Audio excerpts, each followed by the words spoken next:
going on YouTube? You know who it is. This is part 2 of my subscriptions video. I had 23 books this week. If you didn't see part 1, go watch it before this one, although I guess it doesn't really matter what order you watched them in. But this is the second half of the week. I couldn't read half a book and review half a book. But just going to hop right in. Nova number 5. If I ever... what the hell was that? Oh. If I ever needed to cut a book, I would have no problem cutting Nova. I mean, I'm enjoying it, and it's an alright read, but it's not really doing anything for me.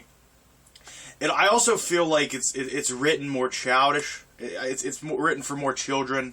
That's just what I feel. I mean, I feel like it's a very childish written book. I really have nothing else to say about it other than that. It's okay. It's nice to see that he finally is, taking the responsibility and the mantle of Nova. And it's also shown that his dad is alive, so that's eventually going to be a story arc where he goes to find his dad.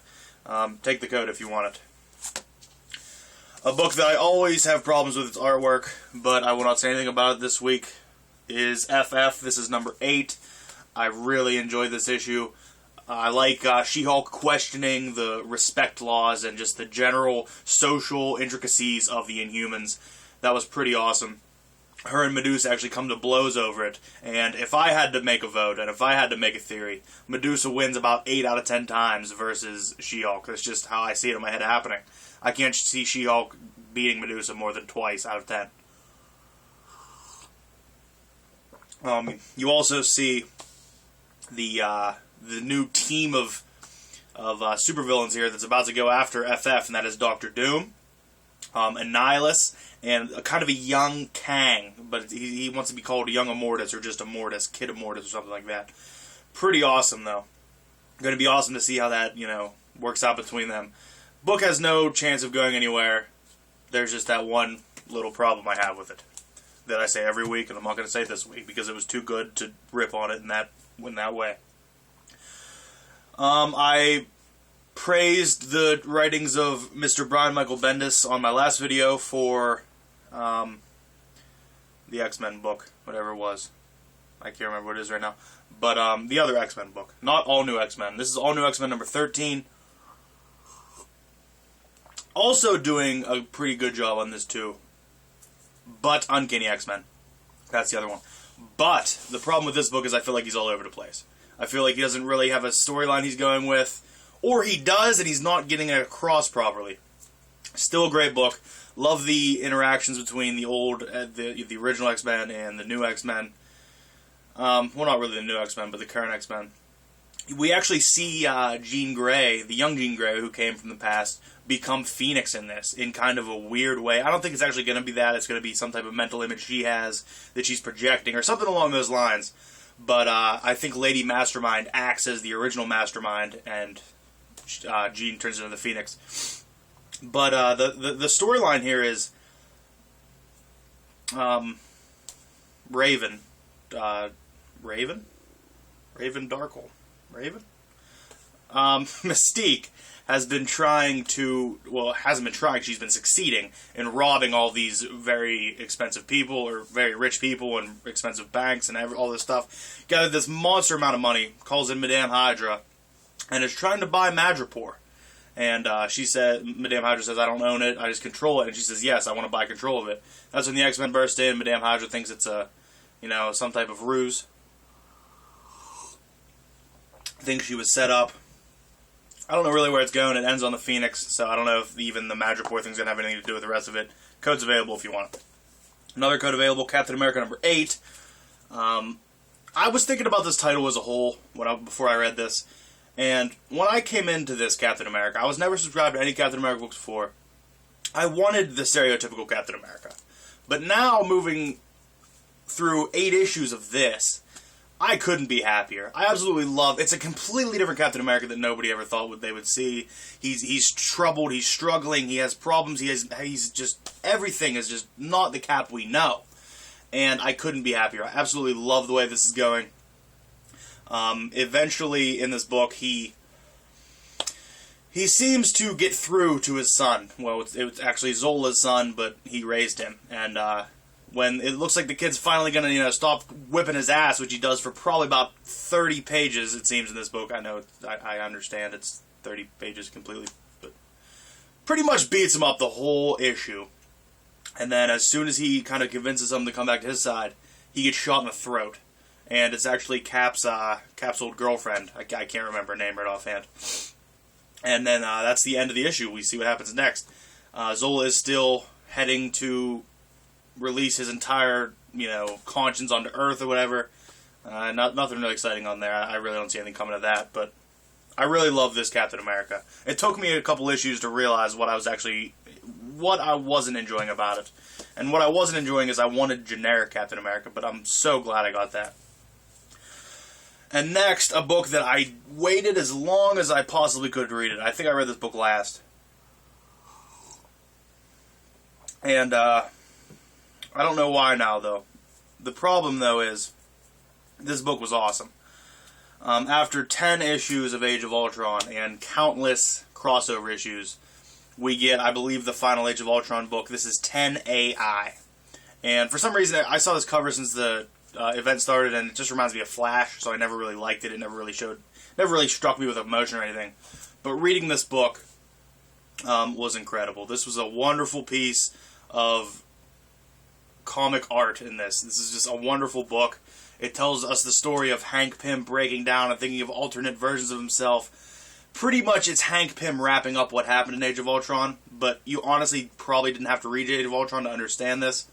This introduces, it seems like the new universe, the AI universe, which Hank Pym's going to lead the team in AI. I believe it's going to be Vision, and looks like he's going to have a Doombot as a friend, or as a partner, I guess you could say, instead in lieu of an Ultron, I guess. But just an incredible book. I absolutely loved this book. This is a Hank Pym that we haven't seen before. It's a confident Hank Pym. It's a Hank Pym who's kind of brutal and savage in a way. There's all these different personalities, and before we see that, we see who he was. He's kind of reviewing himself, and he's kind of doing an assessment of who he was and what he did and his whole life. And that makes a decision to turn into what we will see in AI, which, if it's written half as good as this, it's worth it. If you don't believe me that this is good, take the code and you won't be disappointed. Loved it. It's hard for me to say I loved an Age of Ultron book, but Age of Ultron 10 AI is the best Age of Ultron book. Period. Now to a book that, once I started reading it, I was a little bummed out. But by the end of it, I'm feeling the same way about it. I love this book. Have since issue 1. Young Avengers, number 6.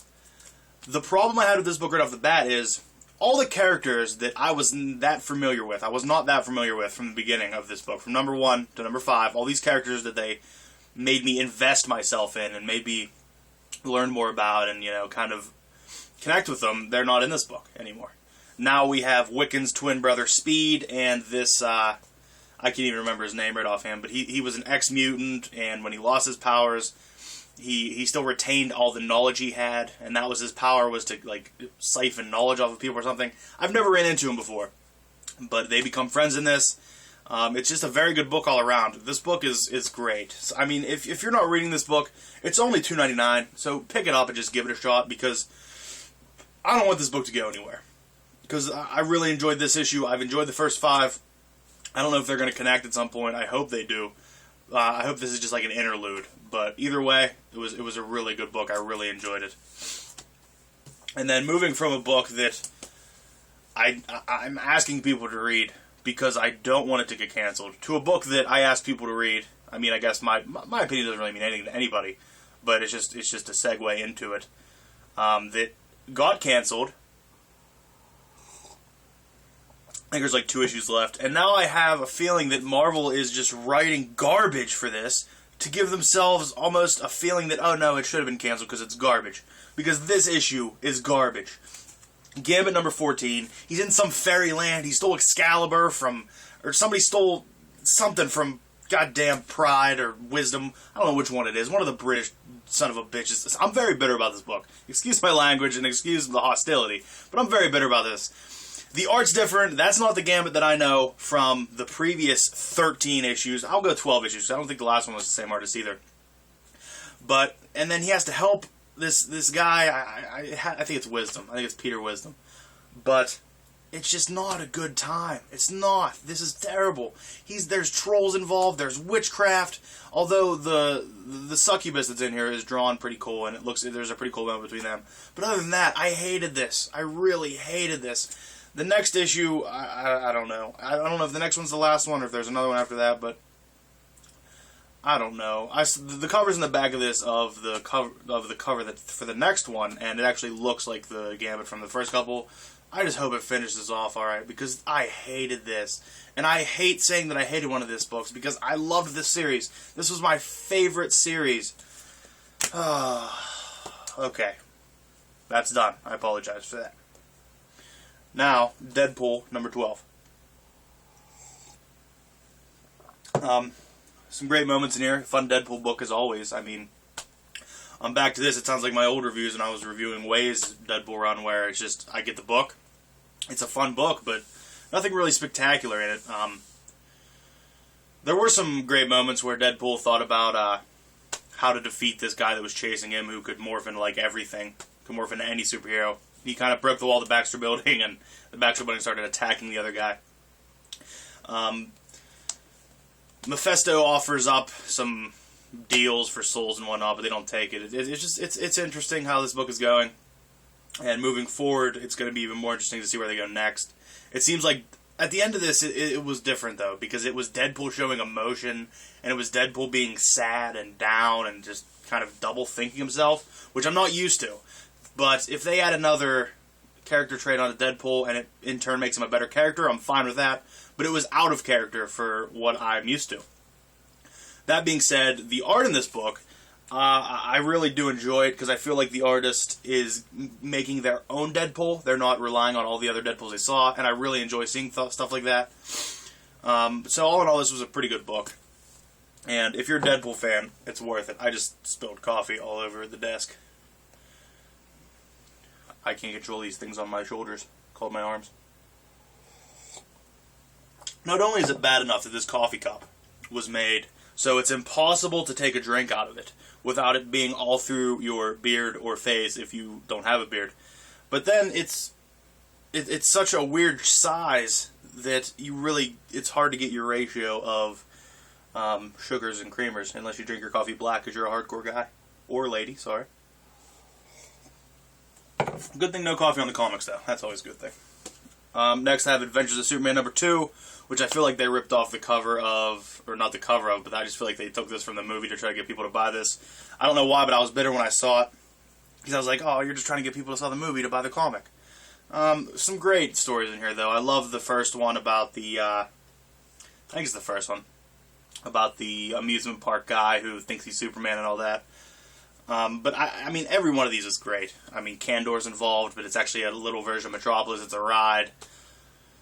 All around, I love these little short stories. It kind of reminds me of like older Superman stories where he's there and he's just doing like minor things. Like there's one here where he saves a zoo. Actually, I think the first one is him and Lois Lane are competing over a story. He has to be Superman, do all these things.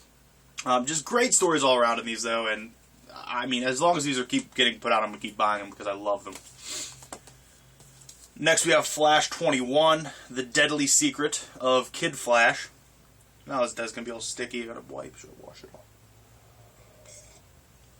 And I feel like after the art and story meshing in the past couple issues have been lacking, we get hit right in the face with this issue, and it's just phenomenal.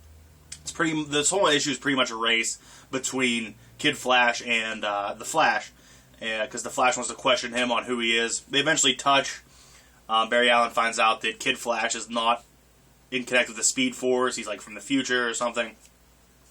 And he eventually catches them, they talk and whatever, they leave. But then you see Reverse Flash killing another member of the, I don't know if they're a team or whatever. I think he was called Sprint. I wasn't really don't really care about them. But I can't wait to see Flash versus Reverse Flash. Just such a solid book all around, always is. Can't say anything bad about it. Justice League of America number 5. I have to question if the outcry from the DC Universe is the reason that Catwoman isn't dead. Although I did question it to begin with because Catwoman has her own ongoing, and she didn't die in that, so how could they kill her off in JLA? But it wasn't Catwoman who got shot, it was Martian Manhunter. He's a badass, as always. His backstory in this is awesome as well. It tells you why he's kind of in Metropolis, why he's on Earth. Just a good story all around. I mean, Simon Baz. I talked up Simon Baz so much. I'm so glad he's in this book finally. That's all I wanted from a Green Lantern. I wanted Simon Baz. I wanted a new Green Lantern, and that's what I get in this book. Worth it. Love this book. Not going anywhere. And then, I want to say this is my pick of the pile. But this may be the pick of the week. I mean, it might even be that Uncanny X-Men and Uncanny X-Force. It's hard for me to rate it with those, though, because this book is so solid. Every issue. This is Daredevil 27. And I may be a little biased on this because I'm a huge fan of Bullseye. Anything related to Bullseye. Even Lady Bullseye. And this is kind of the story of how Bullseye came back. Lady Bullseye did a resurrection spell. And eventually he came back, but he only had sight. He couldn't hear, he couldn't do all this. He was basically in a huge iron lung that looked like an Iron Maiden. But eventually a fight ensues between Daredevil and Bullseye's assassin. And Bullseye was the one in charge of making all these fake Daredevils and all this. And all the chemicals are right under him. So he eventually falls to the ground and gets all these chemicals inside of his thing. Although Daredevil saves him, but he becomes blind. So now pretty much Bullseye has 0 senses, and I would really like to see Bullseye come back as like some, I don't know, I don't want to say like robot, because I loved the Bullseye who he was, but I'd like to see him come back, maybe blind, but I don't know, I'd like to see a blind Bullseye versus Daredevil would be interesting. But I actually felt worse for Bullseye than I did for Foggy in this. Like, am I a bad person because of that? Am I a bad person that I felt worse for a villain who got blinded, who's kind of been dead for a while, than I do for Daredevil's best friend that has cancer? It's either here nor there, I guess, but that's how I felt. I'm going to get another red box run-through, which is where I run through my books I've already read, already in my collection.